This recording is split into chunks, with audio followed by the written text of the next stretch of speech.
Hey, what's going on, folks? This is Keith, and you're watching Barber's Auto Help. Thank you so much for watching. This is part 2 of a two-part series on how to replace the timing belt on a '05 Honda Odyssey 3.5 liter. And this is going to start out going back together with everything. Part 1 was taking the timing belt off and all the timing components. This part is going to involve putting all of that stuff back on. So if you haven't watched the first part, check the link down in the description. I'll have that down there for you. Also, if you're planning on replacing your water pump while you're doing this job, I'll also have a link down in the description to a video showing how to replace the water pump. Alright, let's go ahead and get into it. Okay, now we're going to put our idler pulley on for our timing belt. And you'll notice that one side is recessed and the other one protrudes a little bit. The one that protrudes a little bit is going to go up against the block like so. Because if you put it this way, it's just going to lock into place, and this thing's not going to rotate, and you're going to burn your belt up and break it and cause some serious damage. So be sure it goes on this way. Now we're replacing this idler pulley here, and it comes with a new bolt which has thread locker on it. I would highly advise, if you take this bolt out, that you replace it, and that can be found in your timing component kit. Alright, so we got our bolt ran down. Now we got to tighten it up with a torque wrench to the manufacturer specification. Use your repair manual. Alright, let's get our torque wrench into place there.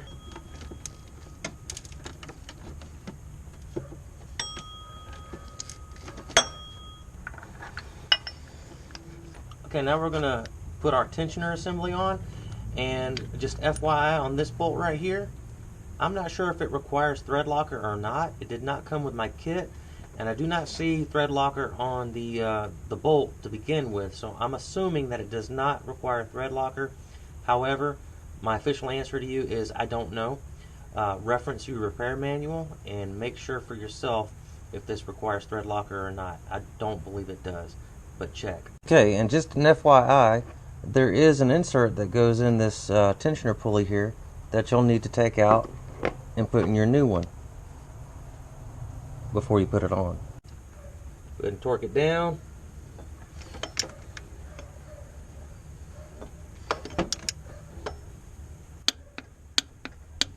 Okay, at this point right here, guys, it's a really good idea to put a hand on each one of these pulleys and make sure that they spin. Okay, you don't want to put your timing belt on and then find out afterwards that you got a locked up pulley. So all these pulleys are spinning like they're supposed to. Okay, folks, now we're going to put our auto tensioner on, and if you're watching this video and you're not replacing your auto tensioner, which a new one will come already set and in the released position, if you're not sure how to do that, I'll have a link in the description to another video showing you how to reset this. So just check out the link down in the description there, and you'll find out how to reset this so that you can put your grenade pin back in there and lock it down in the released position. Alright, we're going to put our auto tensioner into place there. Now we might have to lift up on that tensioner assembly, the pulley, to get it out of the way to get the auto tensioner in place.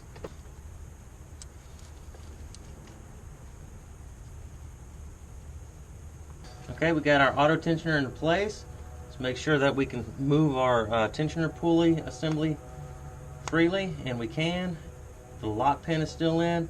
Now we have to tighten down or torque down our two hold down bolts for the auto tensioner, and use your repair manual for that specification for the torque. Let's torque it down.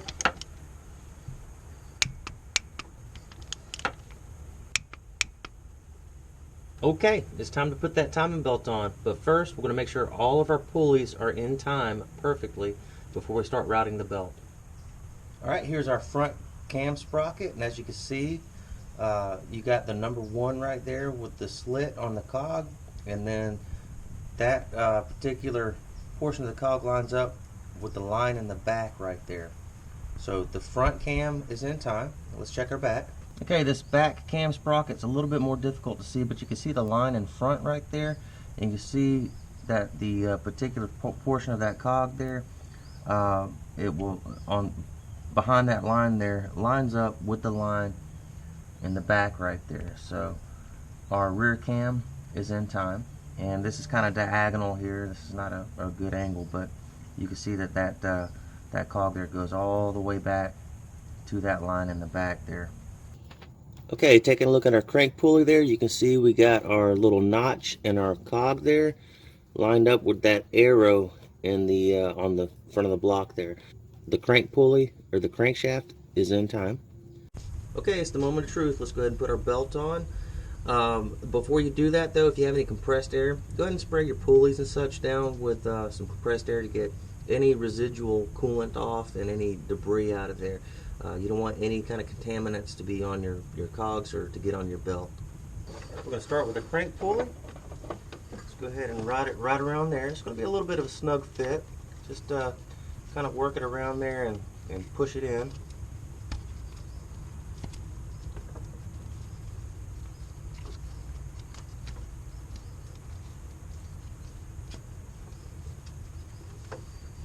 Alright, now we're going to route our belt around our idler pulley on the front here, then up and around our front cam sprocket or cog.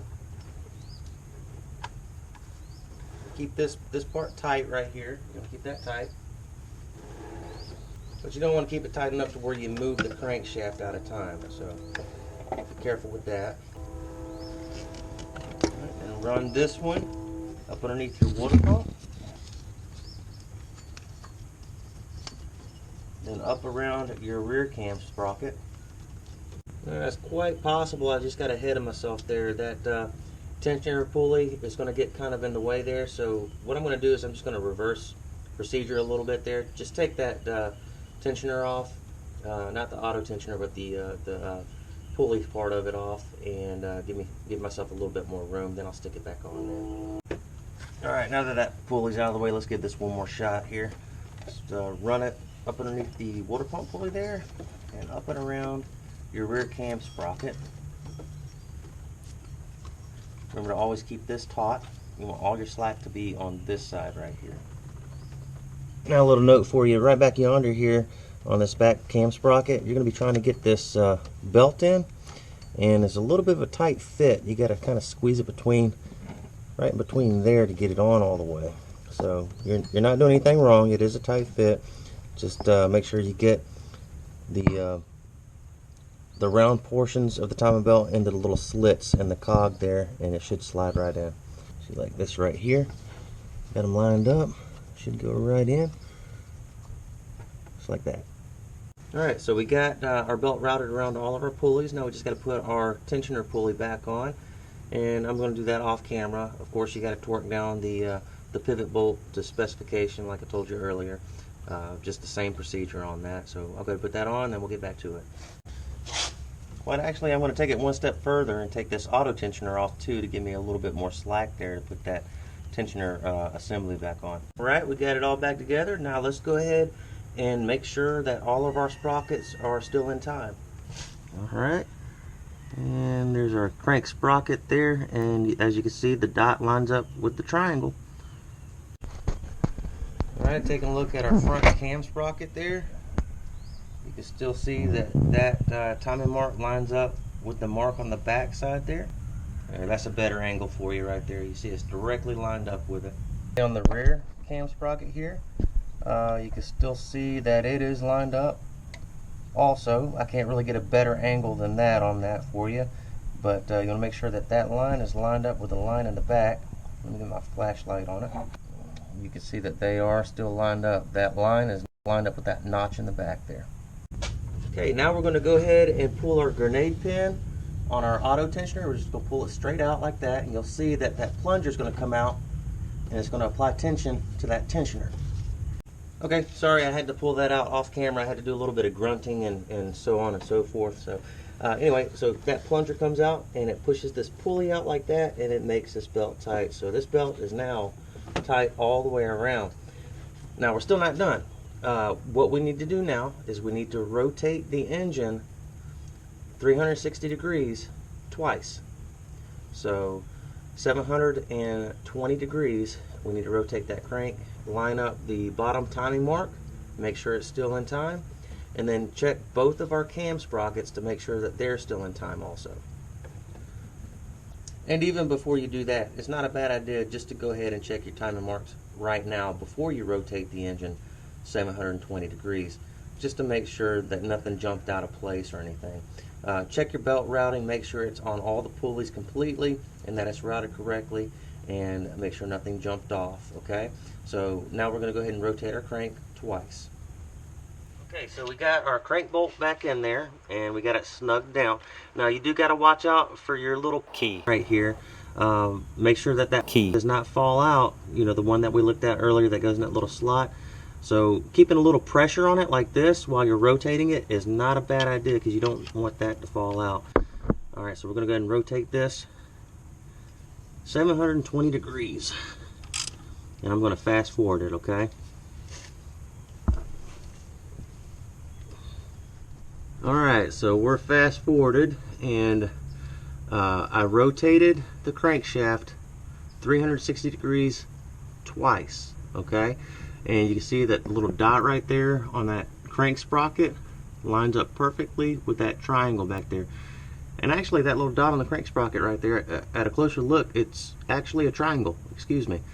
So like I said, I went 2 full revolutions on the crankshaft and line that dot back up. So now we got to check our cam sprockets, make sure that they're still in time, and triple check all of our pulleys, our belt routing and all that, make sure it's good before we reassemble this thing.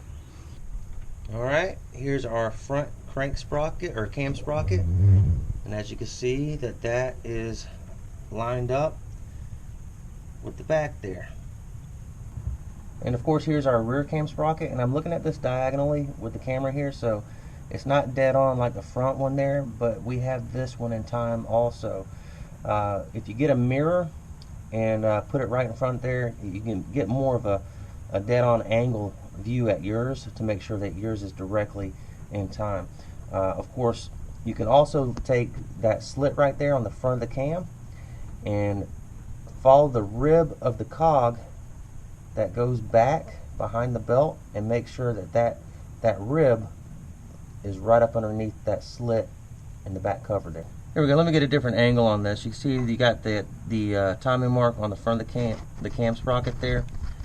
There's a rib on that cog that pokes out the back side here. I don't know if you can see it right there. So you're going to follow the rib of that cog all the way back here. Make sure it lines up with that slash on the timing cover right there, on the back timing cover. And ours does. This here is a picture of the cam sprocket from earlier, and the belt is off. This part right here with the yellow line on it is the rib that I'm referring to. So this back cam is dead on, and earlier when I said that, I'm sorry this isn't a dead on view, I'm talking about the view from the camera. The sprocket is dead on. You can't be anything other than dead on when it comes to your valve timing. You have to be dead on. If you're not, start over. Well, alright, I'm getting excited. It's about time to start buttoning this thing up here. We got our belt on, our water pump on, our belt's in time, we verified it. So let's go ahead and do some reassembly here. Alright, now it's time to go back in with our engine mount bracket. You know, you got 2 long bolts. The 2 long bolts go in the top right here, and then your 1 short bolt goes in the bottom right here. Now the short bolt, it had some Loctite on it when it came out, so I would recommend putting some Loctite back on it. I don't know what the manufacturer's specification is on this, so I'm going with the blue Loctite, which is kind of the middle of the road there, some medium strength. Do your own research on that. I'm sorry I don't have that information for you, but you do need to put a little Loctite on that bottom bolt there. I would suggest, if you can find out what strength Loctite you're supposed to put on there, put the manufacturer's specification on there. So I'm going to take this engine mount bracket, and I'm going to install it through the wheel well going up. It's kind of cluttered right here. I didn't take my power steering pump off, so going up through the wheel well would be the way to do this. I'm going to go ahead and do that. And when I go back in with this thing, I'm going to have all 3 bolts in, but I'll have them pushed back just a little bit so that I can get some clearance, just like you see that bolt right there. Just kind of work with it, work it up, and get it into place, and that way you don't have to worry about not being able to put the bolts in once you get this in place. Alright, now I got my engine mount bracket into place there, and what I'm going to do now is torque down those bolts to the manufacturer specification. Use your repair manual for that specification, and I'm going to do that off camera, so you're not going to see me do that. And by the way, getting to that one bolt right there in front of that engine mount may be problematic for some people, and in that case you may want to go ahead and remove your engine mount completely. That way you can get a torque wrench in there. Also, from here on out, what I'm going to do after I torque that down, those 3 bolts, I'm going to then proceed to put my timing cover back on. But first, we want to put that bolt back in that hole right there up underneath that power steering pump. Don't forget about that, and torque it down to manufacturer specification. Of course, you can't really do that with the power steering pump in the way there. I'm going to say good and snug should be just fine for that. It's not that critical on that bolt. So I'm going to go ahead and off camera put the lower timing cover on and the upper timing covers on, and then I'm going to get back with you after I do that, and we're going to discuss this engine mount bracket right here, which I messed up, and I had to come up with a little bit of a jerry rig to get that thing going, and I'm going to show you what I did on that, and then we're going to discuss torquing down the crank bolt. Now on my engine mount bracket here, I had a bit of a situation, if you will. This bolt, when it came out, which goes right down there, it took the threads out with it. So I tried to fix it. I tried to take a thread file and file these threads out, and then go back in through this way. It won't happen. So what I had to do, because I couldn't reuse this bolt here, is I had to drill this hole out that had the threads in it to a larger size. And as you can see, this bolt, the bolt that was in it before, kind of goes in there and it wobbles around just a little bit. So my solution for that was to get a bigger bolt that comes out about 1 inch out this end here, and instead of it threading through here, I'll just put a bolt with a lock washer and a flat washer actually on this side. I put the long portion of the bolt through that way and have the threaded end come out here. Flat washer, lock washer, and a nut, and that's how I was going to rectify that. So anyway, I wanted to share that with you. This may help somebody. Apparently this happens a lot. I've actually done this before on another Honda, not an Odyssey, but this is probably going to be a problem for some people, so figured I'd share it. You can I got this down at the parts store in the help section, and you want to get a bolt that's kind of not flopping around in there, that's a little bit larger than this one, but goes in there rather snugly, and that will also go through your engine mount down that way. And this here is what the finished product will look like. You see you got your flat washer, lock washer, and then your nut. Of course, you tighten that up. And I put the washers on the flat side. They really won't mate up too well on this end here. And I've just tightened that down, of course, with it installed on the vehicle. And that should hold just fine. And by the way, this is a high-grade bolt. You want to use a high-grade bolt because it's carrying some weight. Alright, so I got my lower timing cover and my upper timing covers on, and just a quick word on that. You want to make sure that your wires go back in the little holders, if you will. See this little green rivet right here? It goes up into that little opening, locks in. Same thing on the back there. You have this little groove where your wire harness travels through the timing cover. Make sure that that's back in place. And also on the upper timing covers, if you look at the underside of it, where it mates up with the lower cover, you'll see this little groove. You kind of got to slide it into place so that it locks in correctly. Otherwise, you'll go to bolt it up on the bottom there, and you'll have some separation between the upper cover and the lower cover there. So get it in the groove and make sure it's in there correctly. All right, so I'm going to put my engine mount bracket back on, and just a quick word about that. These will try to fall off on you. Just be sure they're on both sides. It's off on the other side, by the way. I got to put that back on there, and then you want to torque your bolts down to manufacturer specification. Use your repair manual for that information, and also your bolt here that goes inside the mount needs to be torqued down properly also. All right, we got our mount bracket back in there, and I'd like to see that bolt maybe a little bit longer. It's almost flush with the end of the nut there, but you really want to get advantage of all of those threads in there. See right there. But I think this is going to suffice for me. You know, really the best way to fix a situation like that is to actually replace the bracket and get a new bolt from the dealership or from a parts manufacturer that actually specifically makes these for this application here. I'm not necessarily recommending that anybody do this.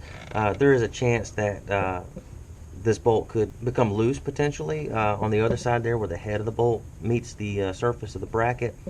It's not really flush. It's kind of up on a little lip there, so there's not a whole lot of mating surface for that to hold up to. There's a chance that that could collapse and potentially make the bolt loose. So you know, if you do a jerry rig like this, do it at your own risk. I'm not suggesting anybody do this. Now, I just realized that I left this little bracket off of my bracket for the engine mount right there, so I'll have to put that on. So just don't forget that. Alright, now on to the crank pulley. Before you put your crank pulley back on, be sure that your washer's back in place right here. That goes on the outside of your crank sprocket. See right there? That's got to be back in there. Let's go ahead and put our crank pulley back into place. Alright, we got our crank pulley back on. Let's go ahead and walk it on with our hands as much as possible. Just back and forth till it's seated as much as we can get it. Once we get it down as far as we can, go ahead and put your bolt into place.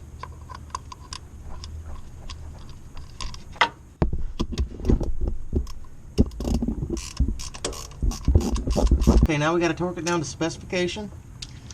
Of course, reference your repair manual for that. And this tool right here, this is a chain wrench. This is not the correct tool for this. This is what I have. This is what I have to use. I do not suggest using this. There is a special tool that's made just for this. It goes in that little opening right there and it holds the crank pulley still while you're torquing this down. I would suggest you use that. This right here can damage your pulley and put little cuts and stuff into it on the edge here and on the inside, and that could potentially ruin your serpentine belt down the road. So caution, don't use this. Do as I say, don't do as I do. I can't afford to get the correct tool for this right now, so I have to make do with what I got, but I got to tell you the right way to do it. So we're going to torque this down, and as I mentioned, reference your repair manual for that information, for the specification on that.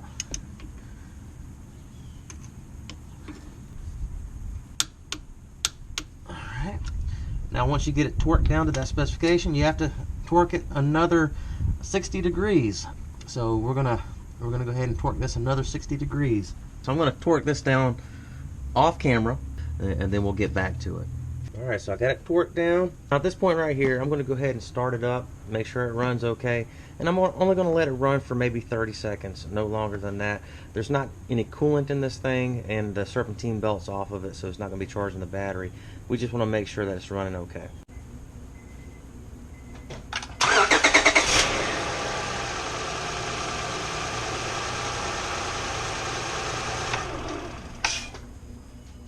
Alright, that sounded pretty good. We're going to go ahead and proceed to put everything else back on. Alright, now we got to put our automatic belt tensioner back on. And a little trick for it. This thing right here pivots. You can go ahead and take that bolt out.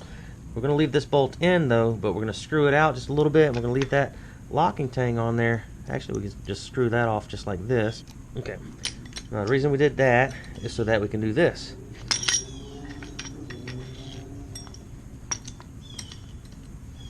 See how we got that bolt sitting back just a little bit there? Now we're going to snake this thing up through the wheel well, just like we took it out. And we're going to start by tightening this bolt down. Once we get it finger tight and kind of snug, then we'll go ahead and put this bolt in down here on the strut. Alrighty folks, so here it is, and I went in through this way here, and I'm sorry I couldn't show you on video how I did that. As you can see, whenever you do this yourself, there's not a whole lot of room in there, so there's only so much I can show you. But that bolt right there, that's your main bolt there, and then you got another bolt down here on the tensioner part of it. You'll need to torque those down to manufacturer specification using a torque wrench. I always suggest though, put them in by hand first. Run them down with your fingers, get them as snug as possible, and then torque them down. So once you got that, you got your tensioner assembly in, we can put our serpentine belt back on. Alright, so what I'm going to do is I'm going to go ahead and route the belt around my crank, AC, and alternator pulleys, and my power steering pulley, and I'm going to leave the belt off of this part of the tensioner, the top pulley of the tensioner here. And my strategy is to put my wrench on the tensioner bolt right here, or the little fake bolt, if you will, and of course rotate the tensioner, and then I'm going to take that belt and slide it onto that top pulley right there. Okay, we're just going to take our ratchet and snake it down there and get it on that fake nut head there. Alright, and we're going to give it some counterclockwise torque.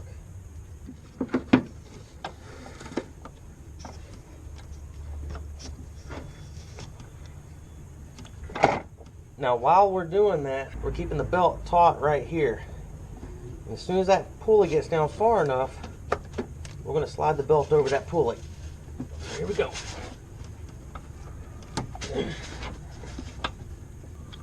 Oh my gosh, we did it. There you go, guys. Woo! Holy moly. This is the setup I had on it. You'll probably find out that you can't use a normal ratchet to get enough torque on that thing to get the tension off of it to get the belt on. So what I did is I took a jack handle here and I slid it over the end of the ratchet, put it on there like that, and that gave me plenty more torque to take the tension off that thing. Also, I made sure that all my ribs on my belts were inside the ribs on the pulleys, and it also helped to move this out of the way here, and I went through here with this hand and maneuvered the belt while I had the ratchet on it like this, and I kind of did it in that motion right there. Sorry I can't get any more visual than that, guys, but I'm sure that will help somebody.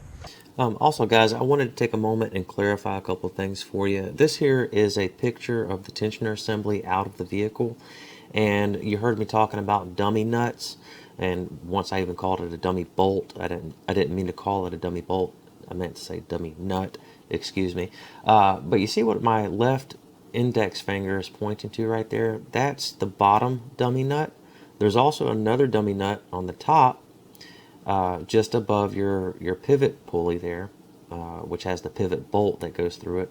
You don't loosen that in order to loosen or adjust the belt any. So don't mess with that one. Just concern yourself with the dummy nuts. To take the belt off, I used the bottom dummy nut. To put the belt on, I used the top dummy nut. Well, that's it in a nutshell, guys. Go ahead and check your belt routing. Make sure that your belt is ran on all your pulleys correctly and inside the grooves. Just like on this one right here, you want it directly inside those grooves there, not off to the side, one side or the other. Put your power steering reservoir back in place here. Also, don't forget, guys, you have to put your flap back in place where you gained access to your serpentine belt, and you have to put your tire back on. Be sure to tighten it up to manufacturer specification. Also, it's not a bad idea to start the vehicle, let it run, and then recheck your serpentine belt routing to make sure it's routed correctly on all the pulleys again. Well, if you're just replacing your timing belt, this should be the end of the road for you there. However, if you've replaced your water pump while you're in there, of course, you'll need to fill and bleed your cooling system, and then pressure test it afterwards to make sure that you're not leaking any coolant anywhere. Also, as I said, if you're just replacing the timing belt and you didn't replace the water pump, you may have had a little leak on that water pump, as you saw on part 1 when I took the engine mount bracket off and took the timing components off. You could see that my water pump was leaking a bit there, and that may have been the case on your vehicle also.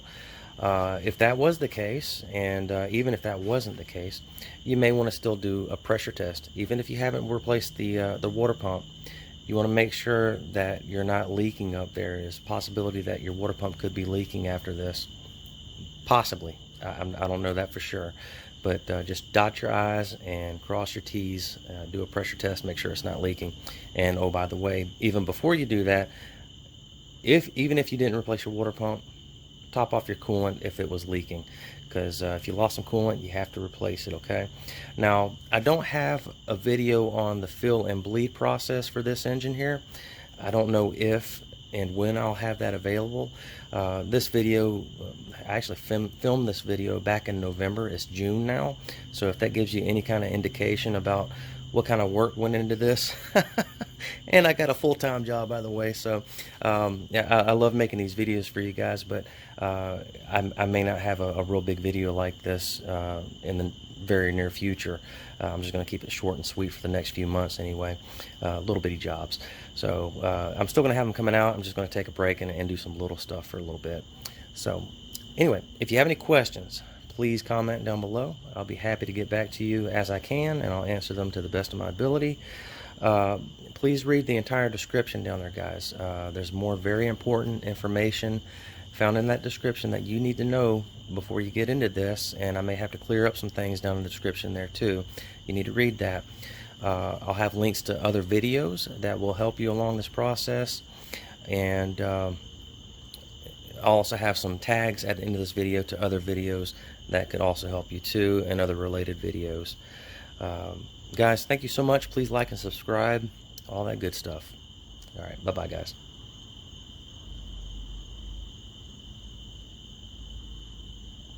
Those crickets are soothing.